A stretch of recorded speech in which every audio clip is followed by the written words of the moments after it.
Good morning, friends. মানুহৰ লাইফত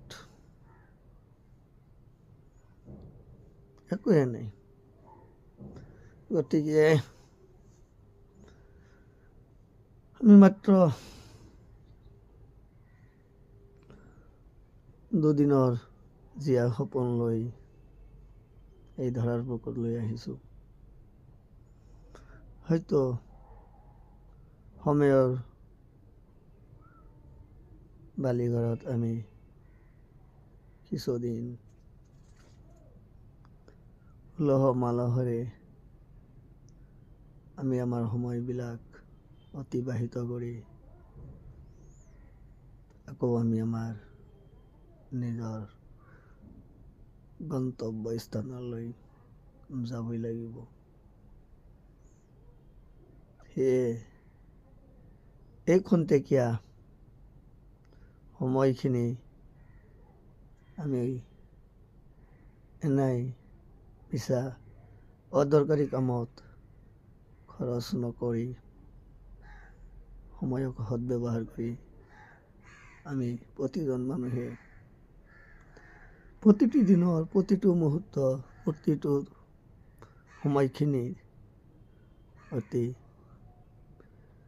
মূল্যৱান কামত যদি অতিবাহিত কৰি যাব পাৰোঁ, তেতিয়াহ'লে আমাৰ জীৱনটোক আমি সাৰ্থক।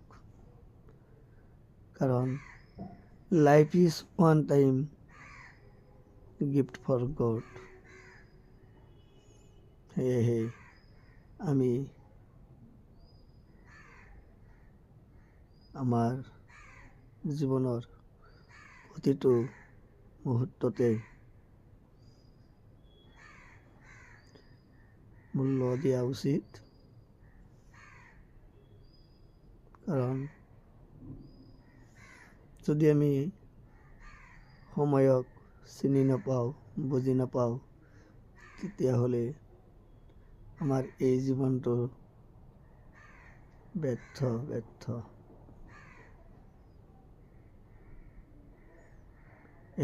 এষাৰ কথা আছে, কিয়া ইয়াৰ জিন্দেগী বেকাৰ বিনা চলপ চৰ্তাৰ। গতিকে আমি আমাৰ এই জীৱনটোক যদি চিনি নাপাওঁ, তেতিয়াহ'লে আমি আমাক কি বুলি ক'ম? কাৰণ হয়তো আজি আমি এতিয়া আহি চাওক 2025 চনত পাইছোঁ আৰু এই ডিচেম্বৰৰ পিছত 2025 চনটো আৰু আমাৰ লাইফত নাহে। এটা কথা চিন্তা কৰক, আজি 2025 চন পৃথিৱীত কিমান কোটি কোটি কোটি কোটি মানুহ আছে তাৰ কোনো প্ৰপাৰ কাউণ্টিং কোনো অনুভৱ কৰিব নোৱাৰে। আকৌ 2125 চনত এই কোটি কোটি কোটি কোটি কোটি কোটি মানুহৰ এজনো কিন্তু পৃথিৱীত নাথাকিব। গতিকে মই কথাটো কোনো কল্পনা কৰিব নোৱাৰোঁ। আমি আমাৰ জীৱনটোক অতি মৰমৰে অতি শান্তিৰে পাৰ কৰি যোৱাটো কৰ্তব্য।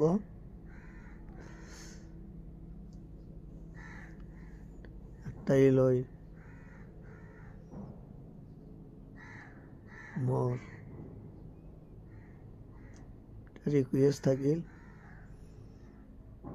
past is past, from today সকলোৱে আমি মন বান্ধি আমি আমাৰ জীৱনৰ দৈনন্দিন কাৰ্যবিলাক কৰি যাব লাগে। সিংহ হৈ 1 ঘণ্টা জীয়াই থকাটোৱে শ্ৰেষ্ঠ। কুকুৰ মেকুৰী শিয়াল হৈ 100 বছৰ জীয়াই থাকি একো লাভ নাই, একো লাভ নাই।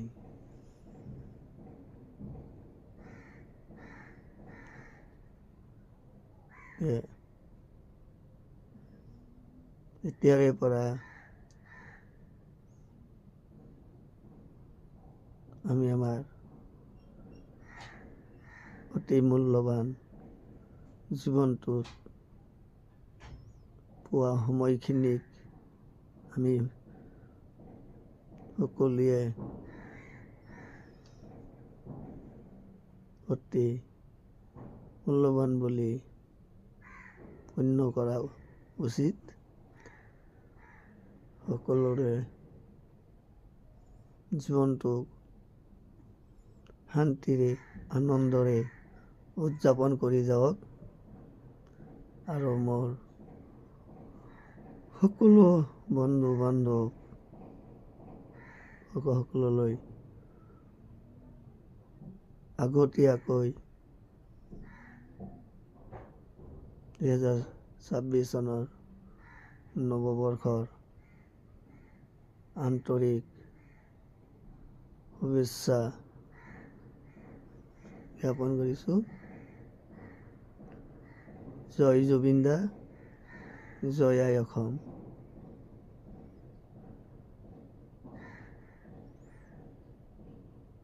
Every moment is nice to all my friends. Bye.